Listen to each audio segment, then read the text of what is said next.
반갑습니다.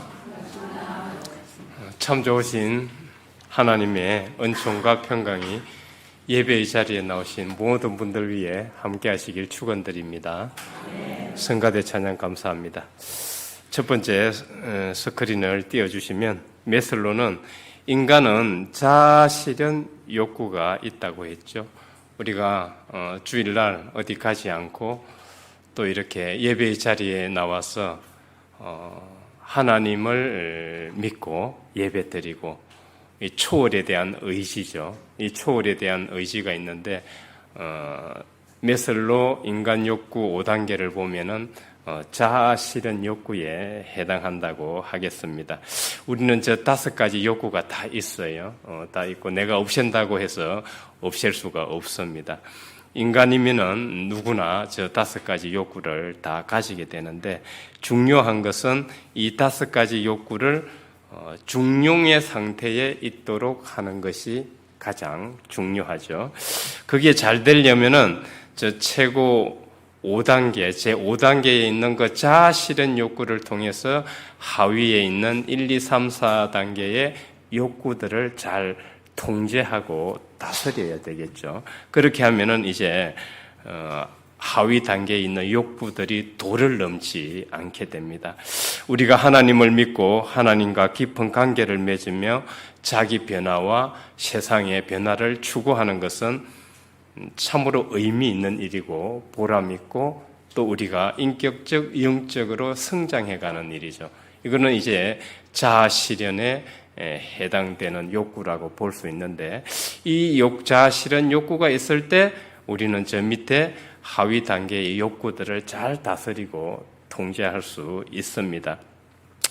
두 번째 스크린을 보면 하나님과 깊은 관계를 맺으면서 우리의 자기 변화를 추구하고 세상의 변화를 추구하는 이 자아 실현은 인생에서 어떻게 보면 가장 중요한 일이라고 해야 될 것입니다. 전도서 기자는 그래서 전도서 12장 말미에 하나님을 경외하는 것이 모든 사람들의 본분이라고 강조를 했던 것이죠. 하나님은 컨텍스트예요. 컨텍스트에 따라서 우리의 인생과 삶의 의미와 해석이 달라져요. 예를 들면은 나무가 쓰레기 더미에 있다 생각하면 어떻게 돼요? 그 나무는 버려진 쓰레기예요. 그런데 나무가 건축 공사 현장에 있다고 치면은 그 나무는 건축 재료와 관련된 나무의 의미를 가지게 돼요. 그런데 그 나무가 숲에 있게 되면은 자연과 관련된 의미를 가지게 되죠. 저게 컨텍스트예요. 숲, 공사 현장, 쓰레기 더미가 컨텍스트인데 저기에 따라서 존재의 의미가 달라진다는 거예요. 마찬가지로 우리 인생을 하나님의 컨텍스트 안에서 해석할 때 우리의 의미가 달라지게 되는 거예요. 우리가 시장판에서 사는 그런 존재로만 살아간다면 우리의 인생은 얼마나 더 큰 해석을 할 수 있겠어요. 그래서 하나님 안에서 하나님이란 이 컨텍스트 안에서 우리 삶과 인생을 바라볼 때 우리는 가장 영화롭고 영광스러운 의미를 가지게 되는 것입니다. 이때 우리 인생이 바뀌어요. 사람이 연약하지만 내가 큰 존재 속에 속해 있다는 이 심령과 정신이 있으면은 마음과 몸의 변화가 일어나요. 그 플라시보 효과가 증명이 됐죠. 큰 존재에 속해 있다는 그 신뢰와 믿음이 있을 때 우리 몸에 난 상처가 치유되고 마음의 상처가 회복이 돼요.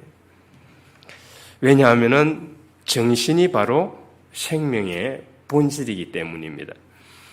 혈루증을 앓던 여인이 믿음으로 치유되는 현상을 우리는 성경을 통해서 잘 알고 있죠. 정신을 가지고 있었어요. 그 정신이 그녀에게 생명을 불려왔던 거죠. 욥이 고통과 고난 중에 있었지만 하나님과 만나면서 그의 모든 심리적, 정신적, 육적 문제가 일시에 해소가 됩니다. 성경은 우리의 인생과 삶을 우리가 어떤 컨텍스트에 놓고 우리 인생과 삶을 바라보는가, 그 의미를 찾아야 하는 것을 잘 말해주고 있다고 하겠습니다. 그래서 우리 인생을 하나님의 컨텍스트 안에서 해석하고 의미를 찾고 발견하는 것이 우리 인생에서 가장 중요한 일이라고 하겠습니다. 우리가 이 세상에서 아무리 무엇인가를 잘하고 있더라도 지금 현재로는 돈을 많이 벌 수 있어요. 삶이 풍족하고 자녀도 많고 남부럽지 않게 살지만 이게 영원하지 않아요. 제가 목회했던 곳에 어떤 분은 정말 모든 게 SKY 대학을 나왔고 모든 게 풍족하고 또 직업도 아주 좋아요. 그랬는데 갑작스럽게 혈액암이 오는 거예요. 이거 우리 인생은 참으로 알 수가 없어요. 우리 인생은 알 수가 없습니다. 그래서 우리는 경험적으로 잘 압니다. 그럴 때 우리는 무너지고 허무해지고 공허해지죠. 또 우리 청년들이 사회에 첫 발을 내딛을 때 정말 그 가슴이 설레죠. 그렇게 해서 사회에 첫 발을 내디디고 사회에서 열심히 일을 하고 사회에 적응해 가지만은 어느새 얼마 안 돼서 내가 과연 이 일을 얼마나 더 할 수 있을까? 내가 내 존재가 이 일만 하고 살아간다면은 내 존재는 앞으로 어떻게 되는 걸까? 이 일을 계속해야 하나? 그런 이제 청년들이 처음에는 설렘을 가지고 사회에 첫 발을 내딛다가 나중에는 이렇게 살다가 내가 앞으로 내 삶이 어떻게 될까? 이런 허무와 공허가 그를 이제 감싸게 됩니다. 이 다람쥐 쳇바퀴 돌듯이 살아가는 인생과 삶을 볼 때 우리는 정말 좌절에 부딪히게 되죠. 대부분 이럴 경우 자기의 인생과 직업과 삶을 하나님의 컨텍스트 안에서 놓고 바라봐야 되는데 우리가 그걸 못하고 있죠. 그때 자기의 삶과 인생을 하나님의 컨텍스트 안에서 놓고 해석하고 내 사명감과 소명의식을 찾을 때 회복이 돼요. 그 방법밖에 없어요, 실제로는. 이것이 우리의 모든 메슬로가 말했던 그 욕구에 있는 그런 것들이 충족되지 않는다 할지라도 이 자아실현 욕구가 있으면 모든 것이 통제되고 관리를 할 수 있게 돼요. 내가 남보다 좀 적은 아파트에, 평수가 작은 아파트에 살고 남보다 조금 차가 적은 차를 몰고 다니고 남보다 은행 잔고가 좀 없다 할지라도 내가 이 자아실현이라는 욕구를 강화하게 되면은 이 나머지 하위 욕구들이 통제가 되고 관리가 되는 거예요. 그런데 이 자아실현 욕구가 없을 때는 이 밑에 하위 욕구들이 치고 올라오면은 우리는 삶이 방법이 없어요. 계속 남과 비교하고 힘들어지고 그래요. 최근에 저희 자녀 아들이 요즘 기말고사 기간이잖아요. 고2다 보니까 막 성경에 상당히 민감해요. 한 개 틀리고 두 개 틀린 것 가지고 이 등급이 오르락내리락 하니까 거기 자기가 오늘 시험 본 거에 따라서 그냥 감정이 올라갔다 내려갔다 하는 거예요. 천당을 갔다 지옥을 갔다 하는데 그래서 전화가 왔어요. 제가 지금 요즘 집에 잘 못 가니까 전화가 와서 아빠 이런 상황인데 어떻게 했으면 좋겠냐고 저한테 전화가 와서 상담을 했는데 제가 목사로서 해줄 말은 하나님 안에서 자신을 믿는 수밖에 없다. 그 말밖에 할 수가 없어요. 바로 자기의 삶을 하나님의 컨텍스트 안에서 해석하고 바라봐야 돼요. 다른 방법이 없어요.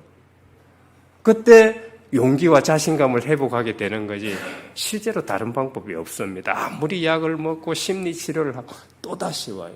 또다시 옵니다. 그래서 우리는 이제 이 자아실현을 통해서 소명의식과 사명감을 가지게 되는데 오늘은 이 자아실현 욕구에 해당되는 이 자기 변화에 대해서 한번 생각을 해보고자 합니다. 자기 변화에 있어서 가장 중요한 것은 무엇일까요?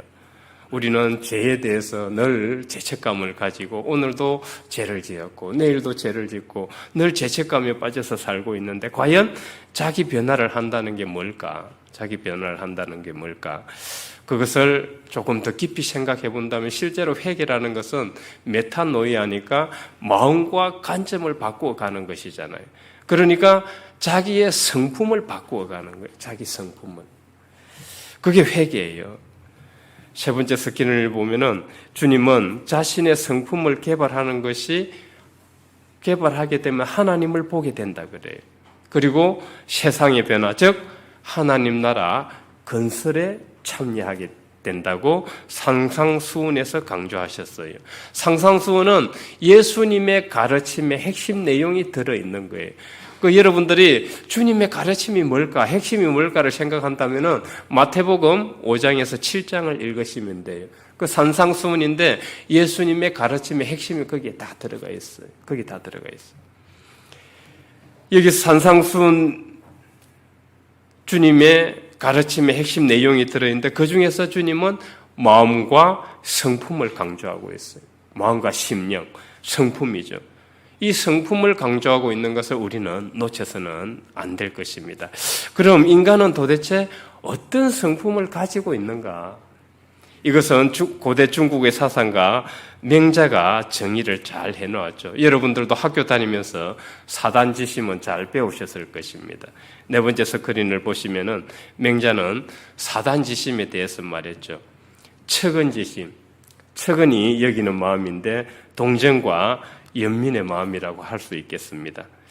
목사가 지금 이 설교 듣고 있는 교인들을 보면은 이 실제로 사람들이 이 설교를 듣는다는 게 되게 힘들어요.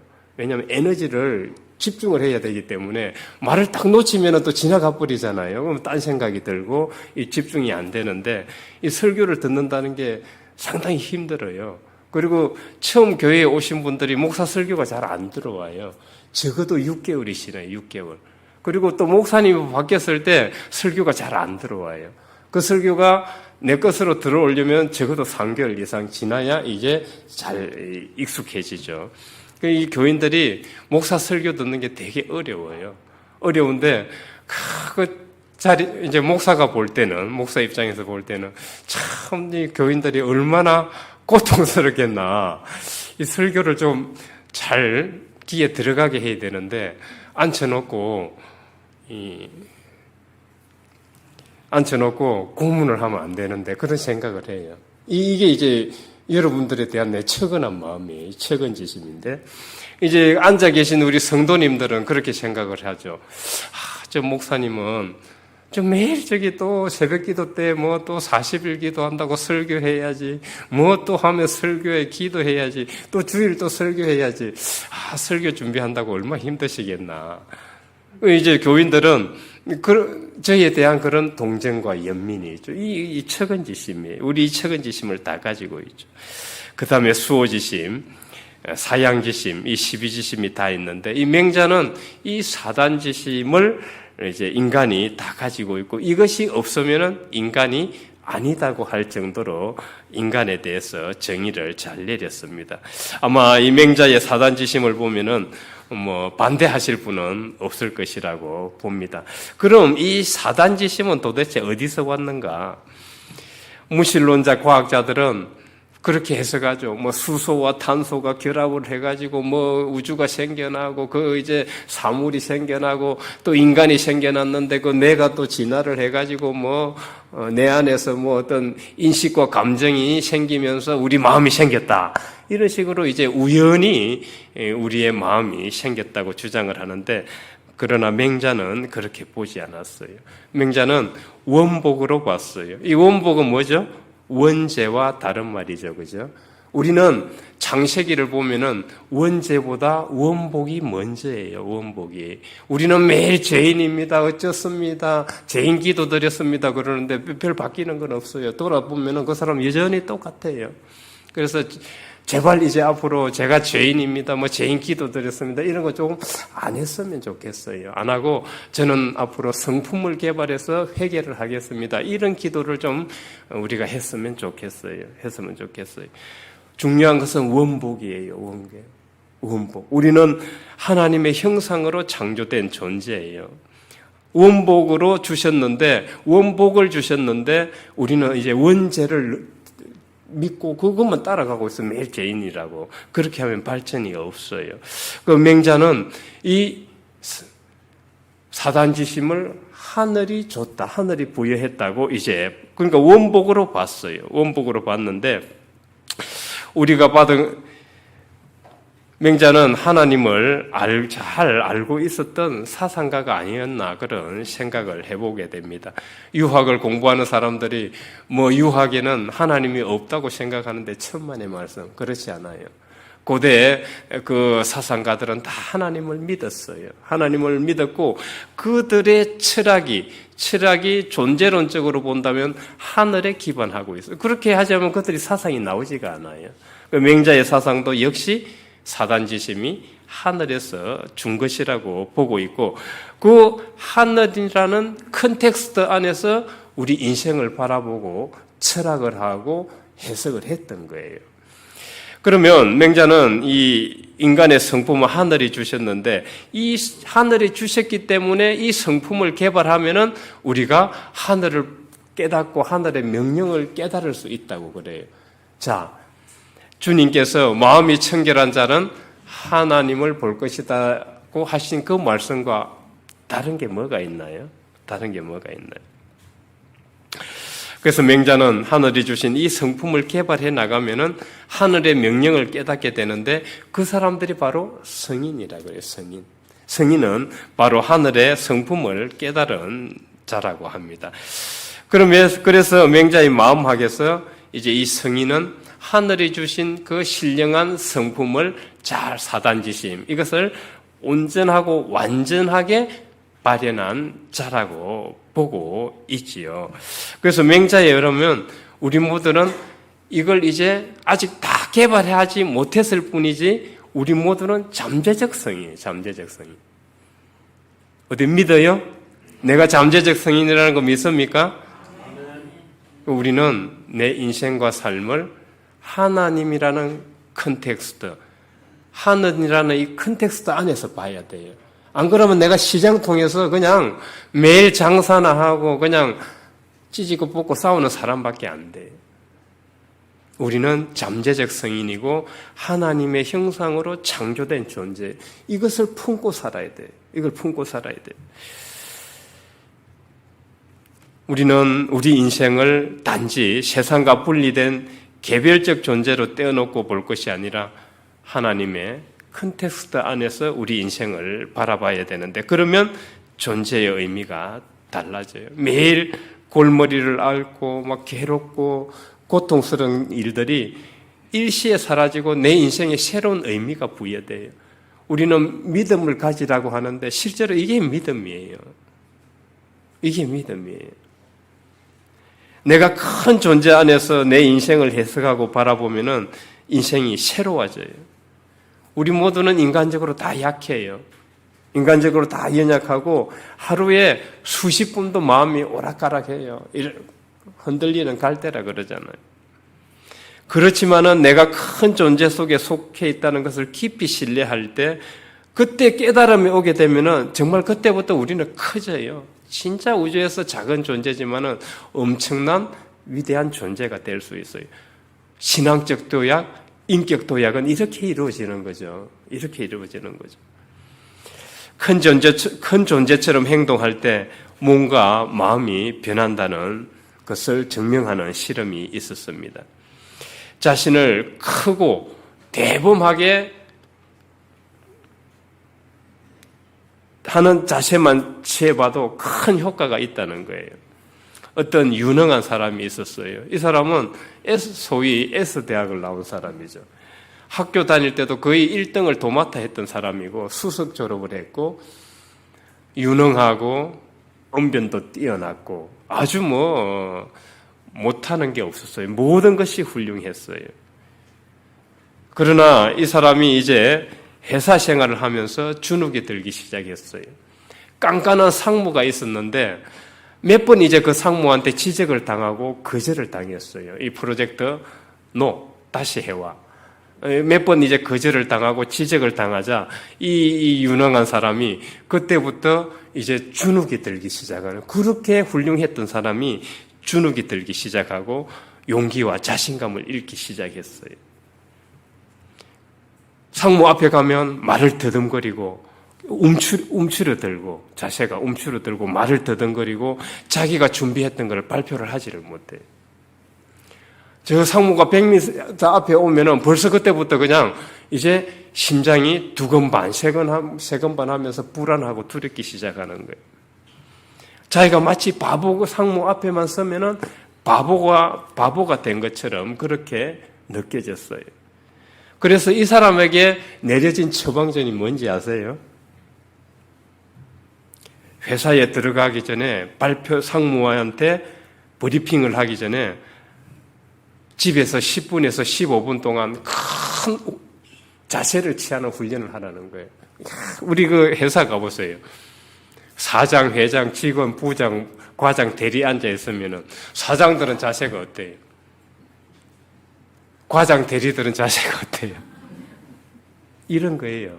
그래서 집에서 포즈를 크게 취하는 훈련을 10분에서 15분 하고, 소리도 들어가는 뒷꼬리 소리 하지 말고 크게 그 사람이 상무면은 자기는 사장이나 회장처럼 말을 하라는 거예요. 그런 포즈를 취하고. 그렇게 10분, 15분 정도 훈련을 하고 들어가면은 확실히 달라진다 그래요. 이 정신에 자극을 주면서, 이 정신에 자극을 주니까 벌써 이 심리 상태가 바뀌고 몸과 행동에 변화가 생기는 거예요. 정말 이 실험은 효과가 있다는 것이 증명되었습니다. 여러분들 중에 혹시 회사에서, 직장에서, 혹시 일터에서 여러분들을 힘들게 하는 사람이 있습니까?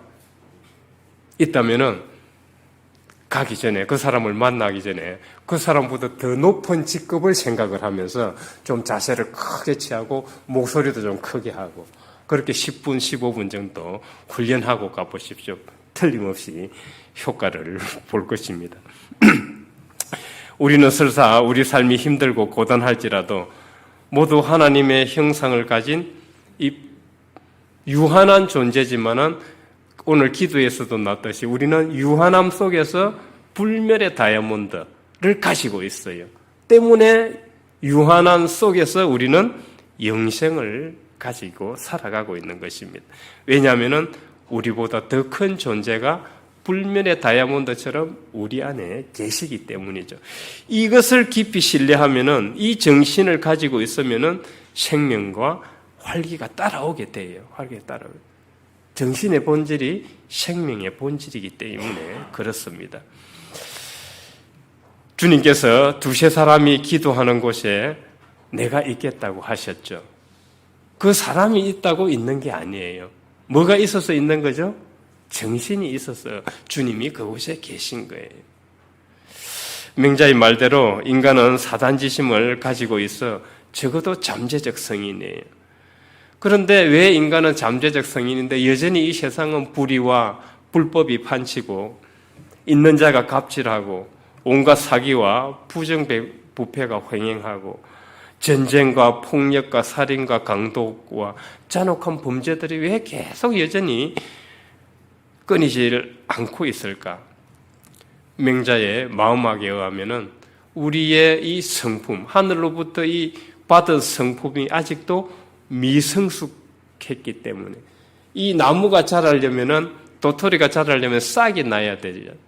그러니까 아직 싹이 난 상태고 완전히 자라지 않았기 때문에 그런 일이 있다고 합니다. 오늘 성경의 본문 말씀도 보면은 율법적인 사람들도 결국은 하나님이 주신 그 성품이 아직 미성숙했기 때문이라고 볼 수 있습니다. 오늘 요한복음 말씀을 보면 서기관과 바리새인들이 가늠한 여인을 현장에서 잡아와서 이제 예수님 앞으로 데려왔습니다. 예수님을 시험하려고. 서기관과 바리새인들은 율법에 정통한 사람들이잖아요. 그러니까 율법이 613개 조항인데 근거와 옥조로 여겼고 그대로 이제 율법대로 처리를 해야 되는 거예요. 율법에 의하면은 현장에서 간음하다가 잡힌 여인에게는 돌을 쳐서 죽여야 되는 거예요. 그러니까 이제 예수 선생, 당신은 이제 율법에 이렇게 돼 있는데 어떻게 하시겠습니까? 그러고 예수님을 시험을 한 거예요. 그들은 이제 군중 심리까지 동원을 했죠. 지금 옆에서 많은 사람들이 한 여인을 에워싸고 으쌰으쌰 하고 있어요. 어떻게 했어요?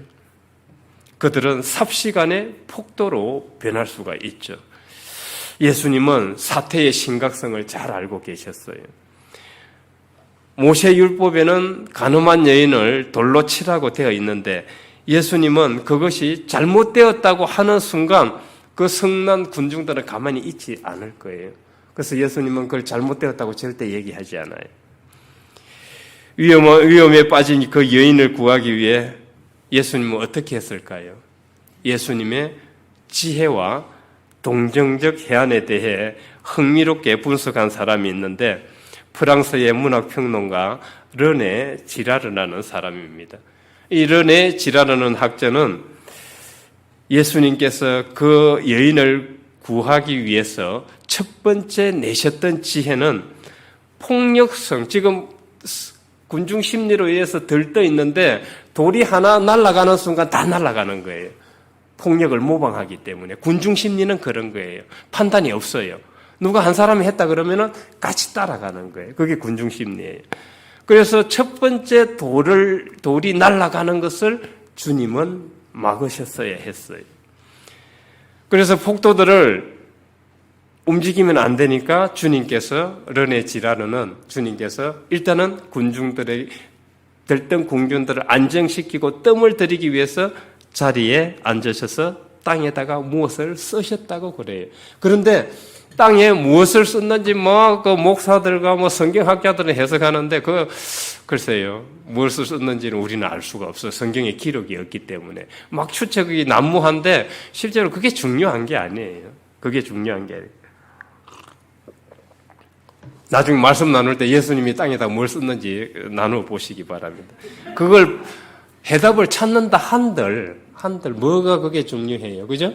그게 중요하지 않아요. 그런데 신학자들과 목사들은 그걸 가지고 2시간, 3시간 강의를 하는데 참 저는 너무 어이가 없었어요. 중요한 건 그게 아닙니다. 예수님은 그 군중 심리에 들떠 있는 사람들의 타이밍을 빼앗았어요. 왜냐하면 돌이 한 번 날아가는 순간 나머지 돌들이 같이 날아가기 때문에 그들 주도의 타이밍을 뺐었던 거예요.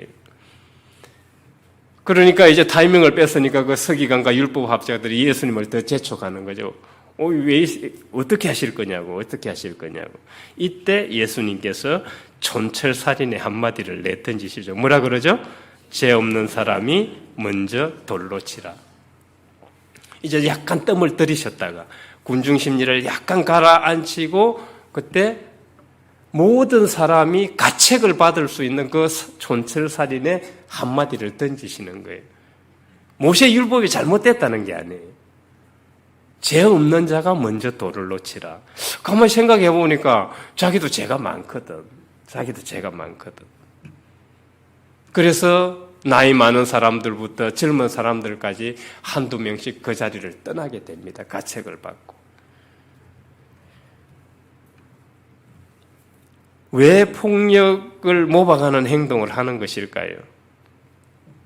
사태나 사건의 옳고 그름을 시비곡직을 가리는 것 없이 군중 심리에 의해서 그냥 따라가는 것일까요? 우리가 살아가면서 실제로 우리가 말하고 논리를 펴는 주장들이 있죠. 그건 내 주장 아닌 게 거의 많아요. 신문에서 보고 들은 거예요. 신문에서 보고 들은 걸 마치 자기 주장처럼 얘기를 해요. 마치 자기가 깨달은 것처럼 실제로 그게 자기 게 아니에요. 우리 그렇게 살아요. 우리는 군중 심리에 의해서 떠밀려서 살죠. 우리 사이에 가짜 뉴스의 심각성이 여전히 사라지지 않고 있는데 떠도는 소문이나 이야기들을 그냥 주워듣고 그대로 믿고 따라요. 맹자의 마음막에 의하면 아직 시비지심이 부족해서 그래요. 시비를 가리는 시비지심이 부족해서 그래요. 시비지심이 있으면은 옳고 그름을 선악을 분명히 구분을 하게 되죠. 그 당시 그곳에 모여있던 군중들은 이 사단지심이 아직 미성숙한 상태에 있었다고 볼 수 있어요. 십이지심도 부족했고 그 간음한 여인을 돌로 치려서 죽이려고 하니까 척은지심도 부족했던 거예요. 배려하고 양보하는 마음도 부족했어요.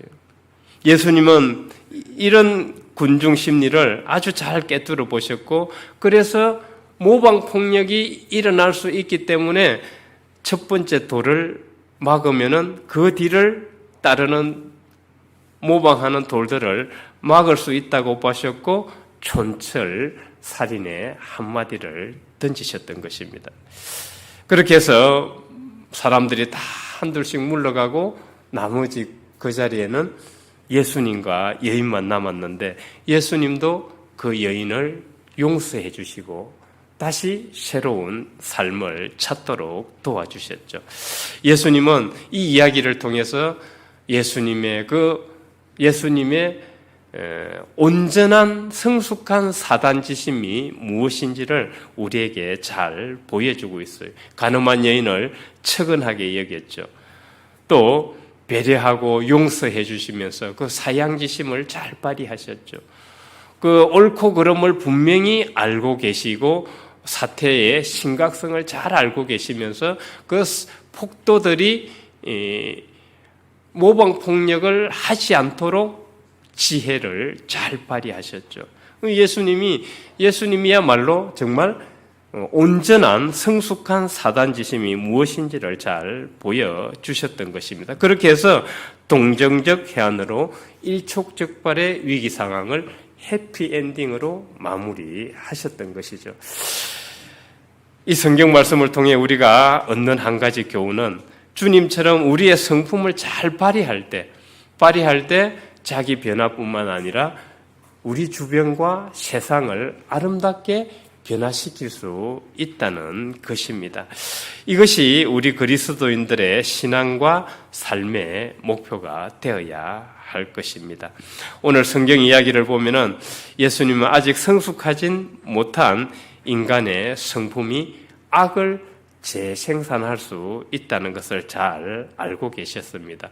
그러니까 미성숙하면은 결국 군중심리에 끌려다니고 모방폭력을 일으키고 거짓과 위선을 진실인 것처럼 위장하고 포장하면서 행동하게 된다는 거죠. 그래서 우리가 회개를 내가 정말 죄인이라고 생각을 한다면 우리는 성품을 개발해야 돼요. 성품을 개발하는 것이 회개의 첩경입니다.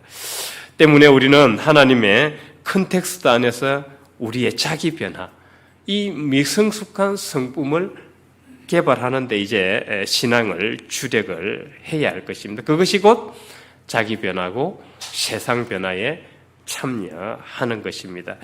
다섯 번째 화면을 보면 대학은 사서오경 중에 이제 사서 중에 대학이 있죠.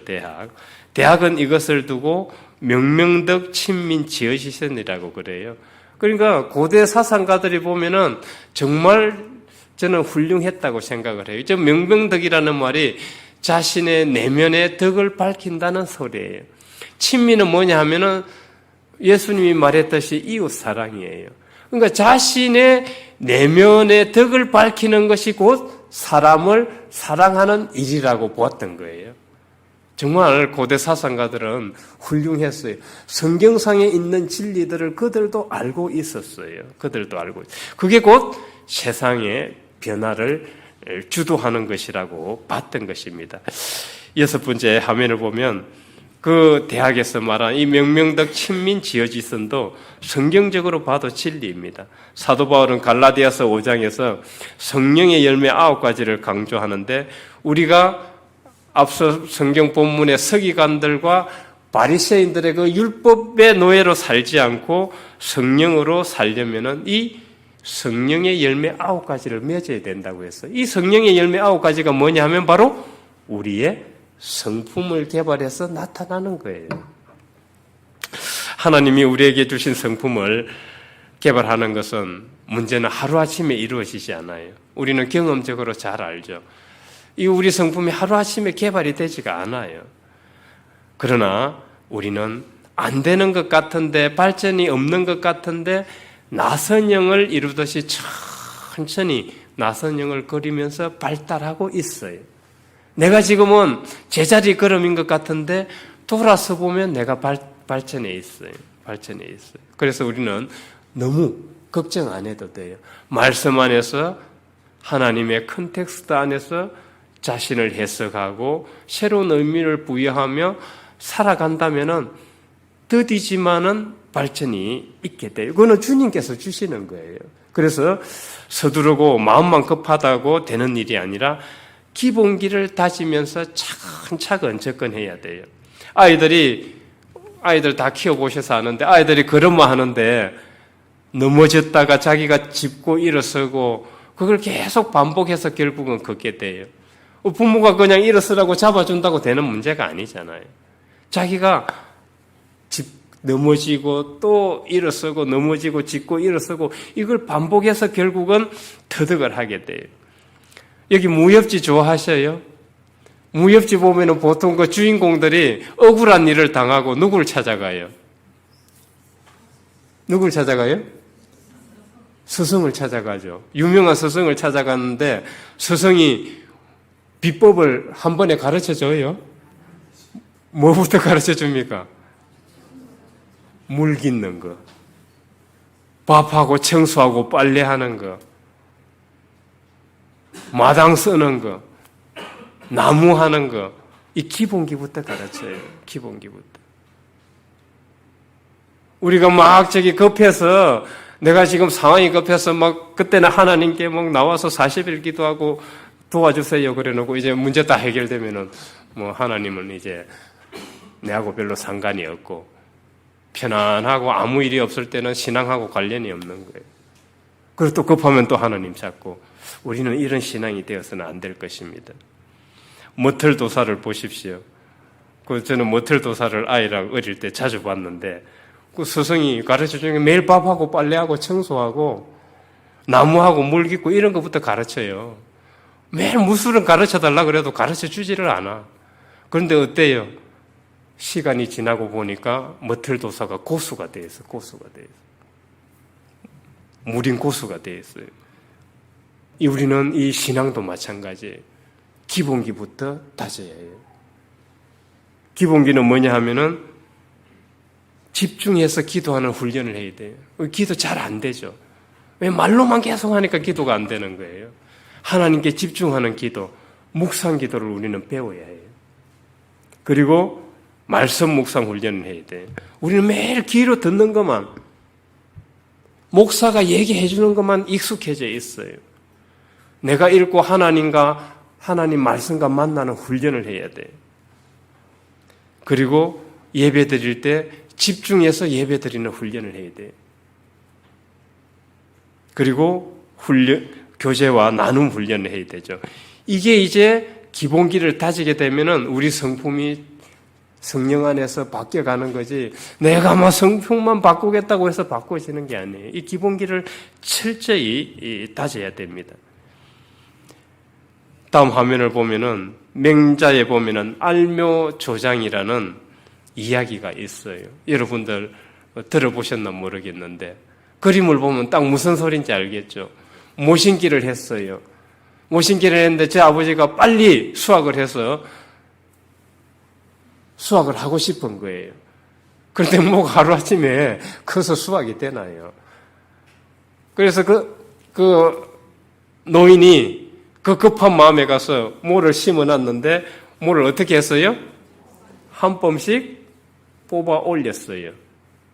그래서 아들한테 가서 아들, 야 이제 우리 곧 수확할 거야. 곧 수확할 거야. 아들이 듣고 깜짝 놀랐어요. 그 다음 날 아침에 부랴부랴 논에 뛰어가 보니까 어떻게 됐어요? 누렇게 떠가지고 벼가 다 죽었어요. 이게 알묘조장이라는 이야기예요. 맹자는 이 고사를 통해서 속성, 소위 속성이라는 것에 대해서 경계하고 있어요. 이 신앙은 나선형으로 천천히 발달하는 거에 속성은 없어요. 여러분 속성은 없습니다. 아무리 이 신앙 속성하려고 어디 가서 부흥에 참석하고 과외 받아도 소용없어요. 속성은 없어요. 기본기를 잘 다지면 돼요. 기본기를 다질 때 그때 우리는 자기도 모르게 성숙하게 됩니다. 양자물리학에서 떨림과 울림이라는 말이 있어요. 이 우리 모든 물질은 원자로 이루어져 있죠. 이 원자는 텅텅 비어 있는데 그 중간에 핵이 있어요. 양성자와 중성자. 그 주위를 빙글빙글 도는 녀석들이 전자예요. 텅텅 비어 있어요. 예를 들면은 이 원자를 확대한다면은 그 안에 있는 중성자와 양성자가 500원짜리 동전 크기만 하다고 친다면은 과학자들은 그래요. 그 전자 녀석들은 아마 저기 잠실 운동장쯤 될 거다 이렇게 확대했을 때. 그런데 텅텅 비어 있어요. 텅텅 비어 있어요. 자기 비움이라는 걸 우리는 이런 물질을 통해서 생각을 해보게 돼요. 가득 채워봤자 원자는 제대로 활동을 안 돼요. 비워야 돼요. 비워야 되는데 이 빙글빙글 돌기 때문에 회전을 하기 때문에 운동을 하잖아요. 진동을 하고 있는 거예요. 그래서 에너지가 있는 거예요. 그런데 이 진동에 이 떨림에 공명하는 것이 울림이에요. 성경에 보면은 여리고성을 빙글빙글 돌아요. 나중에 어떻게 되죠?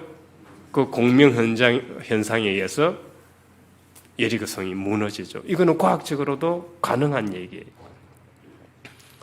우리의 미성숙 성품을 개발해라는 거, 이거 에너지예요. 하나의 작은 진동일 수 있어요. 진동일 수 있어요.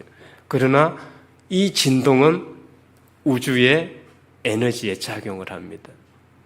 또 다른 작은 진동과 만나서 울림이라는 공명현상을 일으키게 되고 이 세상을 변화시켜 나갈 수 있게 할 것입니다. 우리는 그런 소망으로 하나님의 컨텍스트 안에서 내 인생을 바라보고 해석하고 새로운 의미를 부여함으로써 이 미성숙한 성품을 개발하고 세상의 변화에 작은 진동으로 참여하는 우리 모두가 되시길 주의 이름으로 축원드립니다.